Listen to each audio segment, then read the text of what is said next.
All right, hi everybody. Jeremy here from HB Pool, and I've got Finley and Zoe Lee to help me out. So I got my boy and my girl right here, and they're gonna help me out today for this video. So we're gonna be talking about opening pools and the best way to be efficient and what to do, tips on how to open up a pool. So the first thing I usually like to do is go right to the pool, and I like to start with the skimmer. So I go to the skimmer, I bring everything I need for the skimmer. So I'm gonna remove any foam that we have. Like anybody, it's probably gonna be a bigger foam, but any foam that needs to be removed, you're gonna remove that. We're also gonna remove any plugs that you might have in the skimmer. And right here, so these are the two types of plugs that you're gonna have. It's probably gonna be these ones in the skimmer. Other types of skimmer might have these. So you'll remove the plugs. And then from there, you're gonna be putting the skimmer basket right in there. So you're gonna take the skimmer basket, put it right in, and you're good to go. So I like to do this. Once the skimmer's done, I go to the return. Same thing, I'll remove the plug, I'll put the eyeball in it, and then I will leave the plug on the side of the pool. And I'm gonna do a turnaround like this of all the pools. So I'll put the lights in, remove the foam, and I'll just turn around the pool once, and everything should be in place. Then all I have to do is just a second turn around the pool and pick everything up that's left, like the foam and everything else. And lastly, we need the returns. So you're going to be putting, at the same time on your first turn, you're going to be putting the return in. So there's two types, which are usually, these two are the most popular. And they basically, once the plug is out, you just put them in, and that is it. So that's it for the pool side. So once you've removed everything, install the jet, and it's the most important thing, right? Skimmer basket must go in. If not, you're gonna get one of those big frogs and go block your line, all right? So remember, the basket is so important in the skimmer. First thing, always put it in. All right, so now we're gonna go talk about the pool equipment in just a sec. Thank you. All right, everyone, so now we're at the equipment. So what to do at the equipment? So we're gonna take all of the plugs, and Finley's gonna bring them to me. And so first off, again, I like to do same order. So I like to start at the pump and then go, so pump, filter, heater, salt system, and there might be other things, but I like to do it kind of in a single way. So what I will do is I will, first of all, you gotta make sure to put all these plugs in the pump, all right? Very, very important. What you wanna check is just to make sure that there is an O-ring inside the pump right here. So I don't know if you can actually see, but there is a small O-ring right here. And you want to make sure that that's in. If it isn't in there, it'll leak, absolutely. All right, so you want to make sure that's in there. And then after that, you want to take the basket for the pump. All right, and obviously most of the pump basket has one way to go. So you want to make sure that if there is a hole, it's in front of the pipe so that the water can actually go in and that the cover properly sits. So again, for the pump, what you really want to make sure is that all O-rings for the plugs and the top cover of the pump always is really nice and clean, and that's it for the pump. So then we go to the filter.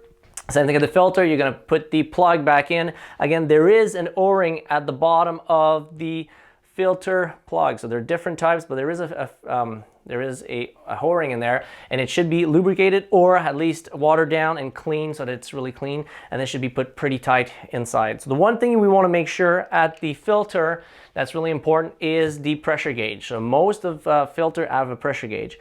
Now the thing about them, they're really great, good, but they tend to be a weak point on that filter. Now for pressure gauge, if you see it's one like this, you do need to put some Teflon on it. And I'll just remove this right here. Okay, so you will need to put some Teflon on it. Right here, we've got some Teflon. Now, the trick about this is not to put too much, but put enough so that it doesn't leak. And same thing on a filter. If you twist it too hard, you might snap the head of the filter. So just make sure to put enough Teflon, put it in, and gently turn it. I find if I gently turn it and continue to turn up until I see feel it sty, but not too much, I find it tends to work better than to just, pry it in. So that'll be the tip for this. Okay, and yes, you can use some magic lube, which is another type of Teflon. I like to add it on top of the Teflon when you need it. So again, just remember, if there's Teflon, all right, then you can use the magic lube. And if there's an O-ring, then you don't have to put any Teflon. So that's kind of the basic rule of it. All right, so now after the filter is done, same thing again for the heater. What you want to do is you want to make sure that all the plugs are in and everything is in proper condition. From there, you get your salt system, again, making sure that O-rings are all lube and everything is properly working. So now we're going to grab the other little tip that I wanted to mention as well. Make sure that you have, this is for the ladder that goes in the pool. So if you do have a ladder that goes in, it's an escutcheon, it goes on top, and it's to protect the ladder from making any holes in the liner. So really, really important to make sure before you put your ladder in, because we see it too often, we forget to put these in, and boom, you've got 2 holes in the liner. So that's just a tip in there that I want to throw it out. And we've got the 2 other fittings I wanted to show. So a couple things in this one. So again, see, this one is threaded, but there is also an O-ring. So you don't actually need to have Teflon, because the O-ring should sit and properly seal the seal on the equipment. So again, if there's an O-ring, make sure it's clean, all right? And then you don't actually need Teflon on anything that has an O-ring. And even this one's got a quick disconnect, and we will see that there is an O-ring inside. So O-ring, no Teflon, but, and yeah, same here. So we see this one has an O-ring, so we don't need any Teflon. But in the other cases where you don't have an O-ring, that's when you would need Teflon. And you can show me the other one. Okay. And again, there's also the clamped one. So you want to put, if you do need to use a clamp, well, put it on the barb section. Some of them don't have any barb to the end, and it's kind of like empty here. Well, you really need to put the clamp on the barb section. All right, so I don't know if you can see, it needs to be on the barb section when you tighten your pipe together. And then the other little trick here is thank you. All right, this goes good. So what we want to do is, when we do put some Teflon, perfect, here we go. I can say it in English, perfect, thank you. I will do that. Thank you, Finlay. And here we go. So once it's done, little tip, what you can do, I like to tighten really tight, and what I like to do is, if I just pass my finger, right, I just use my finger to kind of cross it in, and that way I find it just goes easier once you thread it inside if you need to.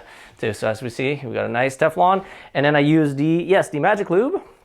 What I like to do, careful, it's actually, this is kind of another Teflon, but in liquid form, and it kind of is pretty greasy, so you want to make sure, watch out for your hands. You can put gloves if you like, or you can, doesn't really matter, but what I like to do is just put a little bit while turning on it, and you've got it perfectly, all right, Teflon sealed, no mess, Teflon on there. If this goes in, perfectly tight, and obviously no leak. All right, so thank you for watching. I know this video might have been a little bit longer, but I wanted to explain a little bit of how to do it and a little bit of tip. So thank you to Finlay, Zoe, thank you very much for helping me out today, and hopefully we'll see you next time on the next video. Take care, bye-bye.